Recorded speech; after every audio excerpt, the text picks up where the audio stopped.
welcome back to One Brain Ops chess content.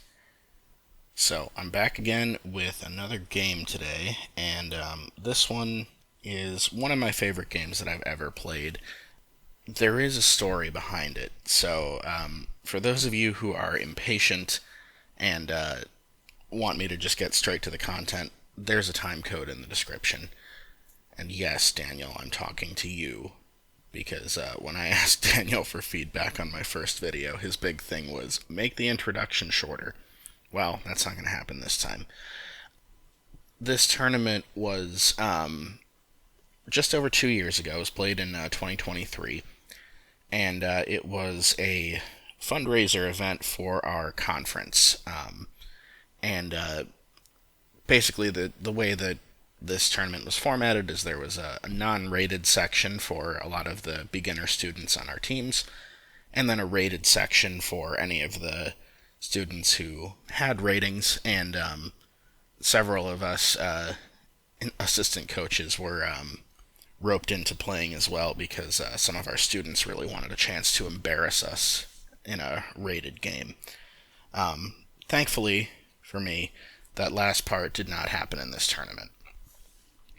But what did end up happening is that in a 5-round tournament with, so this is game in 30, 5 rounds, which is a lot shorter than I normally play for time control. When I play rated tournaments, I'm used to, game 120 or game 90 with a 30-second increment, that kind of thing. This was a game in 30 with a 5-second delay, so very short time control for me. But it has to be short because we had to manage to try to get 5 games in one day, so there's no other way than to go with a short, rapid time control like that. And what happened in the tournament was that in round 4 out of 5, there were 4 undefeated players left going into round 4. And it was myself and 2 other coaches and 1 student. And the top seeded player in the tournament was one of the other coaches. I was number 2, and then the third coach was number 3. So in that round 4, I got paired against the number 2 ranked player in the tournament, and the number 1 ranked player played number 4. So the coach playing on board 1 played one of his own students on board 1 and won that game. And I ended up drawing with the number 3 coach that I was playing. So going into this last round, I got paired against the number 1 ranked player because I had better tie breaks than the player who I drew with in the previous round. And so what was at stake here was, if I win this game, I win the tournament. And again, that's because I knew that I had better tie breaks than the player I'd drawn with. So even if he won, which I kind of knew he was going to, because again, he was playing one of his own students in the last round. So if I win the tournament. If my opponent wins, then of course he wins the tournament because he goes 5-0. And if we draw, the funny thing is, I didn't know this until afterwards, but based on where everything shook out with the standings, if we had drawn this game, the third coach who I had drawn against would have actually won on tie breaks over the first place coach.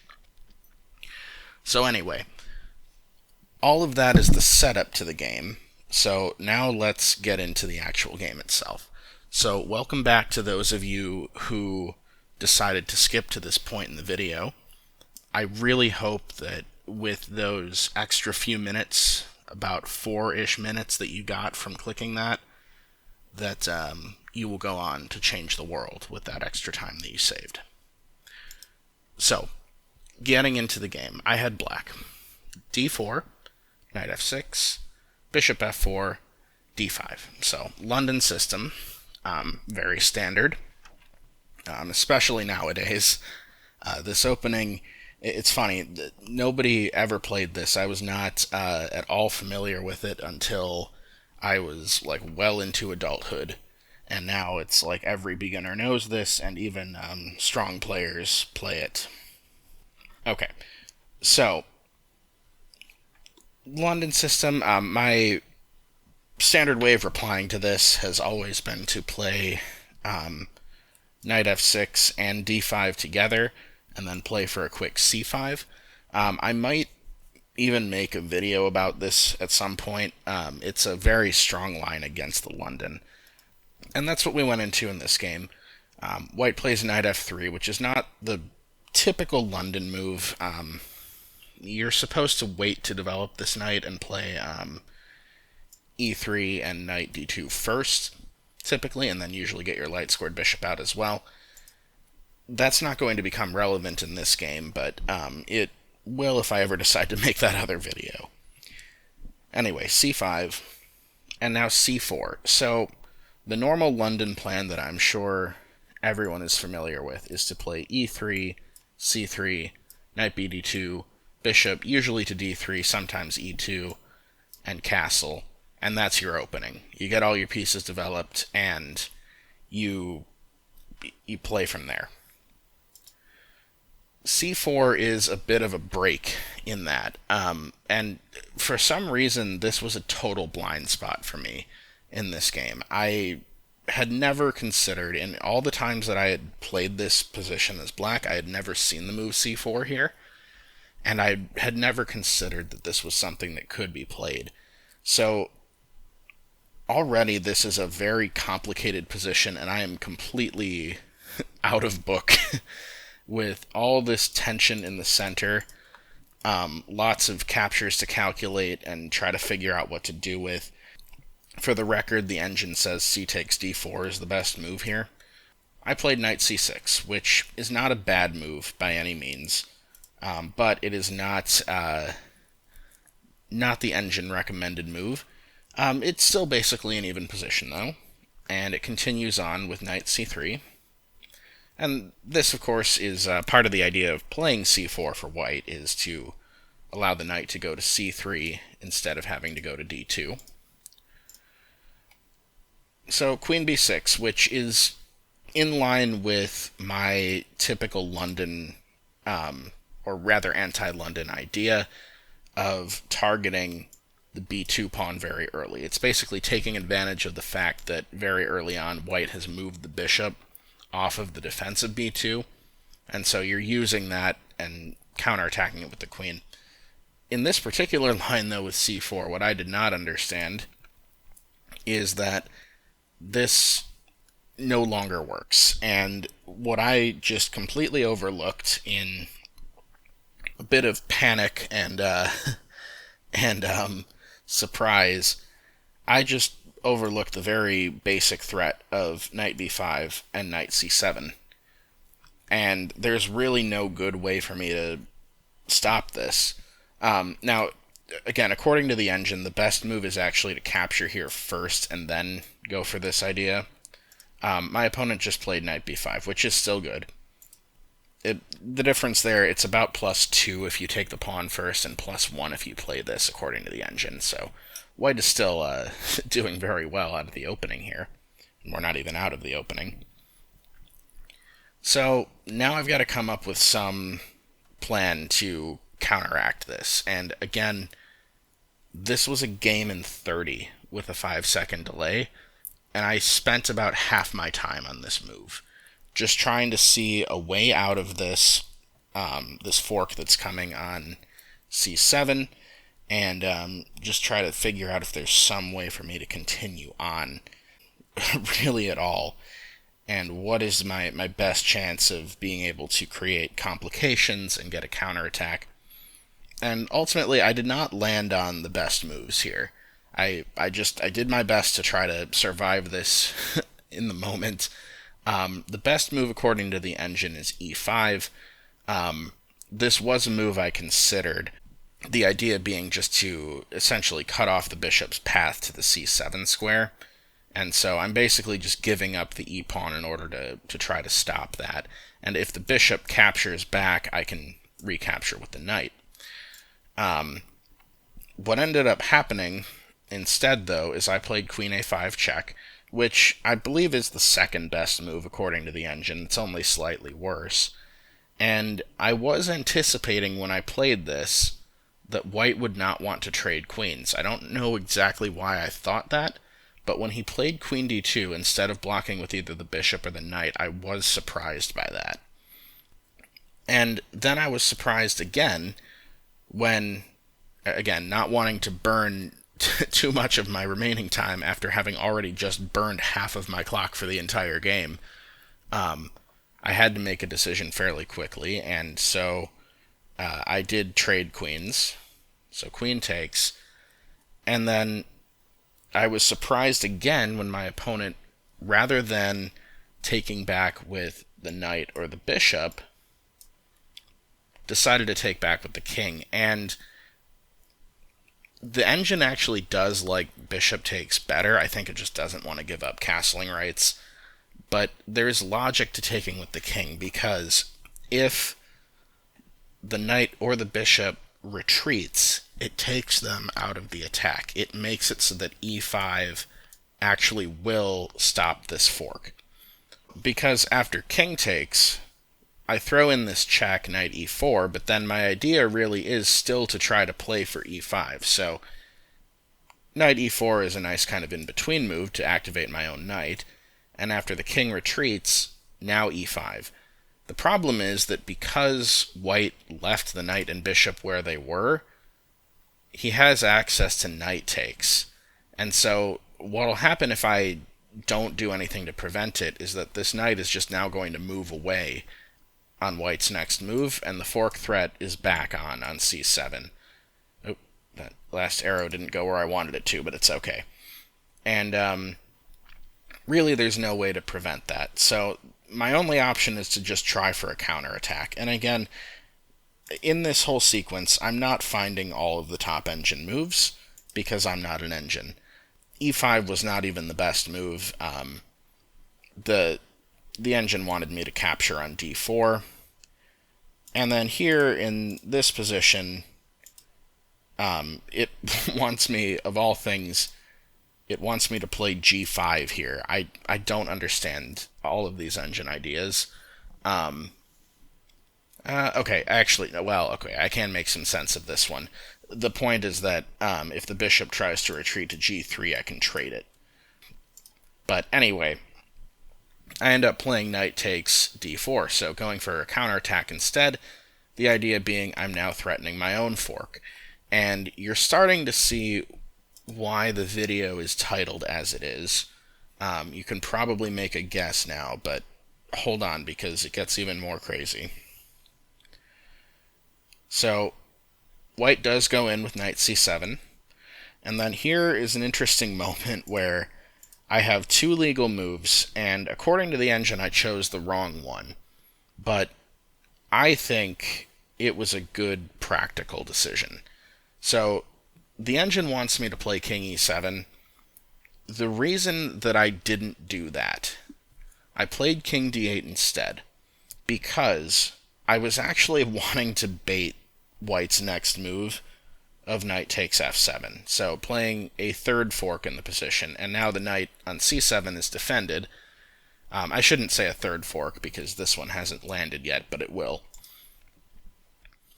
So the point of trying to bait that move, at least the logic that I had in the moment, was that I'm going to have a good chance of trapping one or both of these knights.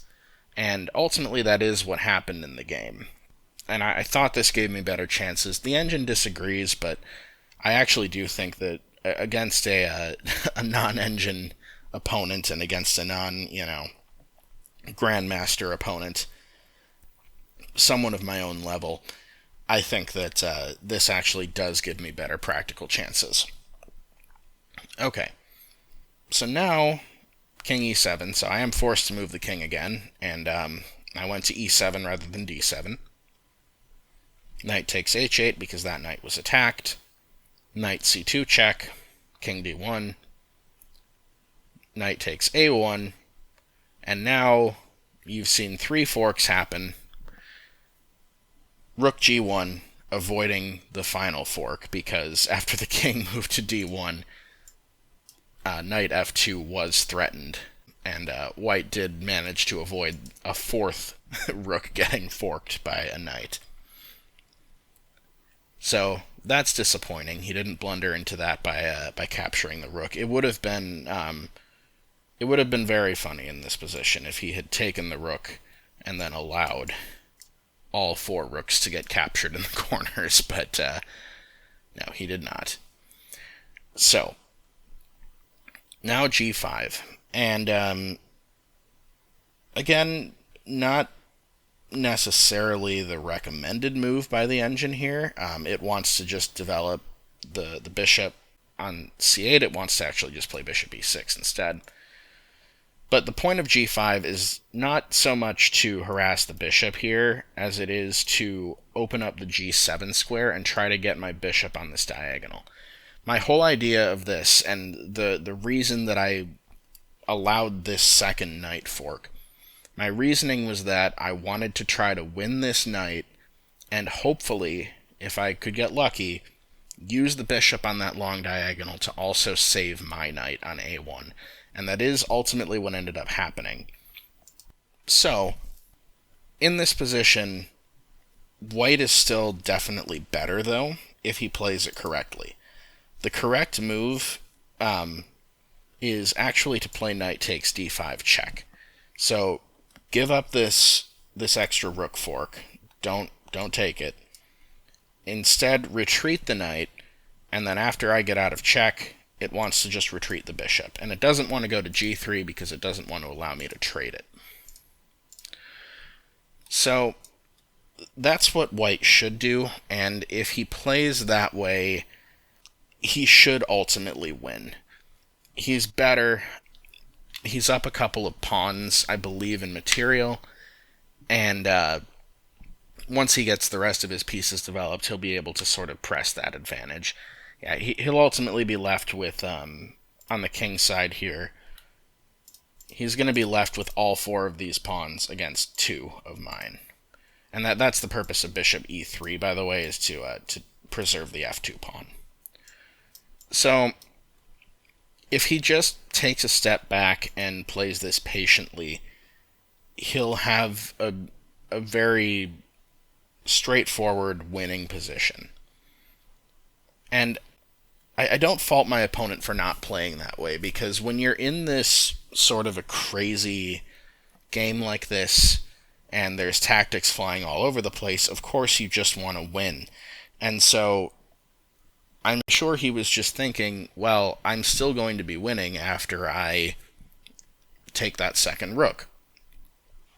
So what he played was bishop takes g5, and after knight takes, he takes the rook. And ultimately, according to the engine, he was right that he's still winning here. He's about +2. It's not quite as big of an advantage as if he had retreated. But I have now kind of achieved what I wanted from this crazy position, which is that I have a chance for counterplay. It's very imbalanced. Right now, I still have all of my minor pieces on the board. There's a question as to whether this knight over on a1 is going to survive. And at some point in here, and I think it was around this point in the game, I kind of sort of surrendered to the fact that this knight was just going to have to live on a1 for a little while, at least. But yeah, this is sort of the critical position of the game, where you've got three knights in the corners, and it's rather unclear just to look at. Again, if you're looking at it with an engine, it says it's just shy of +2 and white is better, but practically black has some chances here. And this is, when you get behind early, this is all you can hope for. It's just a position where you have some practical chances. So I was happy just to get this far. Now, on the clock, I was still way behind. I was down probably to under 10 minutes now at this point, and my opponent still had a big time advantage because he hadn't spent very much time in that opening. So he had probably only really used maybe 5 to 10 minutes overall, and I was down under 10. So, continuing on, I now get to play bishop g7, which was my whole idea.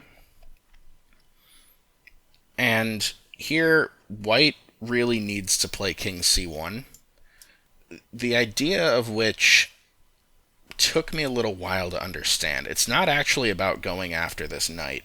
That is a part of it. But the main idea is actually that white really needs to get this rook active. And so on this move, and my opponent decided to save his own knight in the corner, which is honestly probably what I would have done too. Just get it out of there. The problem with getting it out of there is that you do allow me to now play after taking this pawn because it was hanging. So d takes c4, e3, and then the point is that with bishop b2, I've now cleared this pawn out of the way, and so my knight has a much better chance of survival now because it'll be defended by my bishop on the long diagonal. So even though it can't move out of there, I did manage to, at least for now, save it. So ultimately, in bringing the knight out instead of leaving it on a8 and trying to save it, what white really did was allow me to also save my knight. So if we back up just a little bit to the point where he played knight c7, if he had not, so if he just made some other move, my plan was to play king d6 and trap this other knight in here as well. And I'll highlight that in red, actually. And because of my knight here, both knights would actually be trapped in the corners, and white probably would have some way to wiggle out of this. This knight here is actually rather vulnerable, so he can probably just kick it with something like h4 if he wants, and potentially save or at least trade off the knight on h8 rather than losing it. So, again, though, in the game, he chose to save the knight when he could be certain that he would save it, and then I'm able to save my knight as well, at least temporarily. So then, of course, the purpose of e3 was to get the bishop out, so bishop takes c4 is played now. And then I go ahead and retreat the bishop and capture the knight on a8. The next move, which was knight d5 check, king d6, and now knight f4. And according to the engine here, instead of knight f4, once again, white really needs to play king c1. Again, the point is not really going after the knight. It's more so that we just want to create room for the rook. So white really needs to activate this last piece to be able to still hang in there. Because, again, black does have 4 minor pieces, so right now black is playing 4 on 2 until that rook gets active. So if white does that, plays king c1 and activates the rook, he's still plus 1.7. After knight f4, the engine actually now calls this completely even. And I kind of got the feeling in the game around this point that I might actually be winning. Now, of course, I wasn't actually winning here yet, but it kind of feels like black is a little bit better. And I remember analyzing this game the day that I played it, later that night. I was going over it with Daniel, and he made a comment that black's pieces are just somehow incredibly well coordinated, despite the fact that the knight is stuck in the corner, the bishop is also in a corner, this knight seems like it's on an awkward square, and the bishop on c8 hasn't moved yet. And despite all of that, black's pieces are just somehow really well coordinated. And again, that was kind of the idea of trying to go for this whole bishop on the long diagonal concept, was that I could somehow coordinate my pieces. So now let's see how we can kind of turn this into some kind of advantage. So the next move is bishop f5, so naturally just get the bishop active. And by the way, again, the engine says here king c1 gives white an advantage because we're activating the rook. After the move knight d3, though, which is what white plays, it now says for the first time in this game that black has an advantage. It's about -1 now, according to the engine. White's idea behind knight d3 is just to prevent the bishop from accessing the c2 square so that the knight remains trapped. Again, though, it's better to play king c1 and allow this knight out because the rook gets out.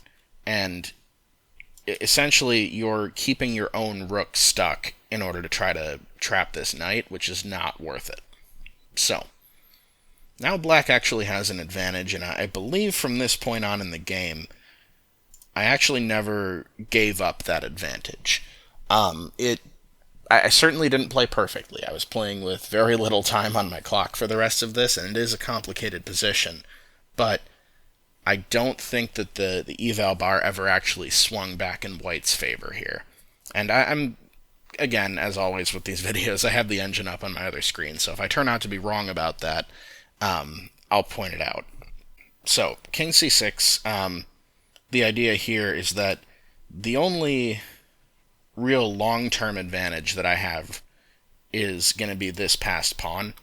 So I need to get it moving. So I really need to get my king over, and I need to get these three pawns rolling together up the board as quickly as possible before white can figure out a way to coordinate. So king d2. So trying to activate the rook a different way might come to c1 potentially. And it could also take the knight if this diagonal ever gets blocked. Okay, b5, so kicking the bishop back. And then bishop g8, and visually that's a very weird move. But it's actually the only place that the bishop can go, because if the bishop goes to b3, that's covered by the knight. If it goes to d5, it's covered by the king. And I'm really drawing these arrows in all different colors, aren't I? If it goes to e6 or f7, that's covered by the knight. See, I threw some yellow arrows in there. So the only place it can actually go safely is going to be g8. Every other square is covered by a black piece. And it's really against white's interest to trade off this bishop because, again, I do have an extra piece. It is two minor pieces against a rook, but it's still an extra piece. So, bishop g8 is played, and now c4. So again, the whole plan, got to get these pawns rolling. As Irving Chernev would say, passed pawns must be pushed, and pushing it with tempo is nice as well. Additionally, once the knight moves, now I've got this idea of my bishop being on the c7 square again, or the c2 square, excuse me, so that the knight might get out. So the knight has to come to a place where it can cover that square for white. So I go ahead and kick it again. So king c5, knight a6 check, king back to b6, knight back to b4 to again cover the c2 square, and then a5. So now the knight has to actually go somewhere where it's going to ultimately allow me to potentially get out of that corner. The only way to keep me stuck in the corner is what white ultimately did, which is knight d5 check, and then after the king moves, f3. The idea of f3 is to support e4, and the problem is that if I try to play knight c2 at this moment, e4 is attacking two of my pieces, and I don't have a way to save them both. So I can't play knight c2 right now because of that idea. So just continue rolling with these pawns. b5, or b4, excuse me, getting ready to play c3. e4 is played anyway. And this has been here ever since the bishop arrived on g8.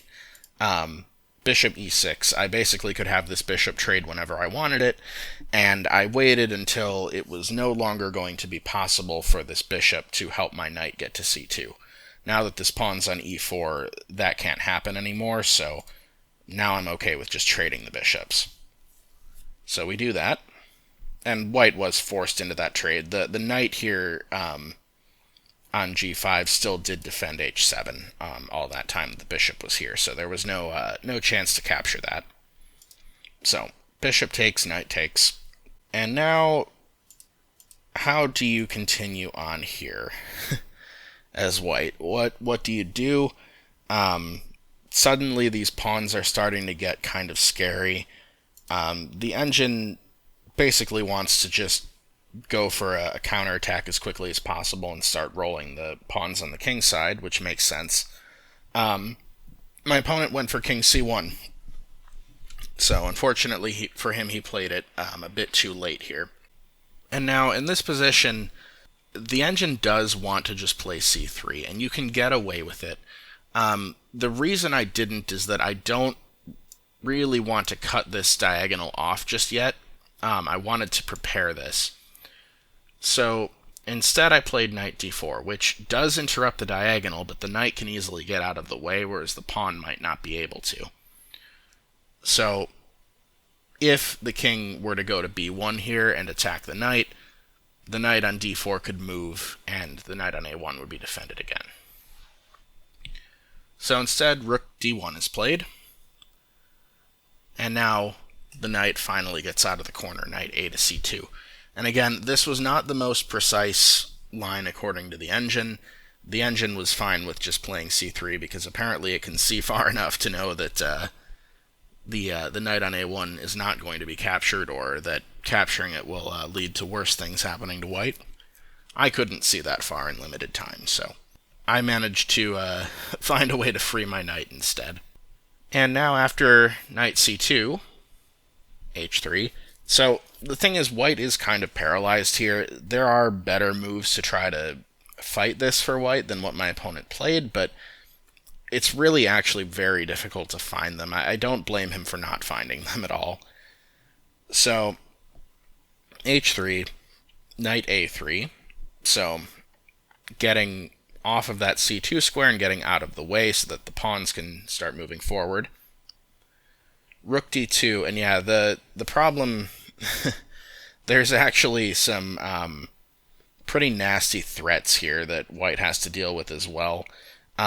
With this knight now coming off of the c2 square and defending the c2 square, this is a real problem for white. There's actually some lines in here where white can get mated if he's not careful. So if black were to get two moves here, pawn c3 and knight e2 would actually be mate. So white does have to be careful, and rook d2 does free up the d1 square for the king to run to if needed. So c3, though, now, because of the rook having moved, actually does chase the rook away, and rook f2 is really the only place that it could go to. All the other squares are covered.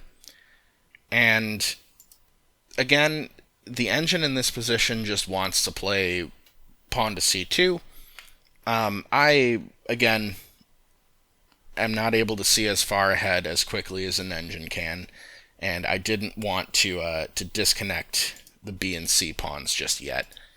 So I played a4, preparing to play b3. Generally, it's always easier to advance pawns in tandem, so if you have two pawns advancing up the board together, that's usually going to be easier to force through than just one pawn by itself. So that's kind of the logic that governs this, is that I want to get the b pawn up as well before I play c2. So h4, again, white just having trouble finding moves. And now knight c6, and the purpose of this is that I want to play b3. If I play it right now, this pawn does hang to the knight. So knight c6 once again uncovers my my beautiful bishop in the corner to defend the c3 square for me. g3, b3, forcing my way through. A takes, A takes. And now white is in a tough spot because ultimately he has to give up not just the knight to stop these pawns, but after knight takes c3, bishop takes c3, he's also going to have to give up the rook to stop this last pawn. So king d1, and the engine does find here there's actually a forced mate if you play this the most precise way. It's mate in 8 if you play knight d4, which does make some sense because if you just kind of look at the king right now, there's a lot of squares around the king that are all covered by the black pieces, and bringing in this knight will also cut off the e2 square. So if you want to try to challenge yourself to find the forced mate here, go ahead and do so. But on low time, I was never going to see something like that, so I just played the more obvious move, b2, which is still completely winning. It forces white to give up the rook, and then white's only remaining chance is to get these pawns rolling as quickly as possible and hope that I have to give up too many of my pieces to stop them. In reality, it's not too hard to win this, though, as black. So first, bishop d4, which takes away the squares the king wants to be able to access. f4. My king needs to get back over and defend as well, so that's where it's going. King f3. Knight to c4, so bringing both knights into the game over here. e5 check, king e6, g4, and I could have done this on the last move, but here I finally decided this is a good chance to give up one of my pieces for two of these pawns. Now in retrospect, I definitely should have captured with this knight, only because this is the knight that was stuck on a1 for all that time, and it would have been very poetic for that knight to still be on the board at the end of the game, but it doesn't actually matter. I gave up that knight. It didn't matter which one I used, really. Then g5, and so another thing to be aware of here in this ending, which I was very aware of, and I'll just kind of back up to when all the pawns were still on the board here. If I am ever going to promote this pawn, I need to have one of my knights on the board, because this is a classic example of the wrong colored bishop. This bishop is on a dark square, and the promotion square is a light square. So if I were to ever give up both of my knights for all of white's pawns, it would be a draw. So I can't do that. I have to make sure that I keep one knight. In light of that, it actually was a decent option to just give up the bishop here instead of one of the knights, but I just knew I needed one knight, so I was okay with giving up the other one. And then, of course, given the chance, I won't give up the second knight. So, g5, king f5, and now it's pretty clear that I'm going to be picking up these remaining two pawns because the white king can't get close enough to them. So king over to e3, bishop g4, and now I pick up these last couple of pawns. White did attack the bishop. I could have just left it here hanging if I wanted, but I decided to keep it. Bishop b8. And now we just run the h-pawn up the board. So the way that this works is normally a king and rook pawn you can't promote if you have just the king and rook pawn. It'll end up being a stalemate in the corner. But when you have a minor piece, which is either a bishop on the same color as the corner, or a knight, you have enough to win, and I'll show you here. So, the pattern is simply get the pawn up there, and all of this is basically forced. You can just kind of walk the king all the way back to the corner. And now here, obviously, don't play h2 and stalemate the king. That would be bad. Instead, you're just going to bring your knight to the f2 square. So just calculate a path, and the quickest path here is just going to be e5, d3, f2. And I've found that for this sort of thing, if you're ever having to do this under time pressure, as I was in this game, I was under 30 seconds for the duration of this end game. Basically, from the point of. Let me go back.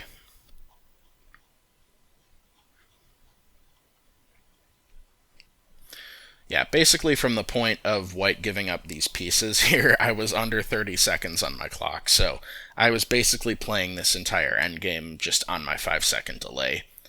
And the only time I actually really paused to calculate anything was this spot that I'm fast forwarding back to. So this spot right here where I calculated the knight's path. I just paused for a couple seconds, and I always find the easier way to do it is just start at F2 and then trace your way back to the knight.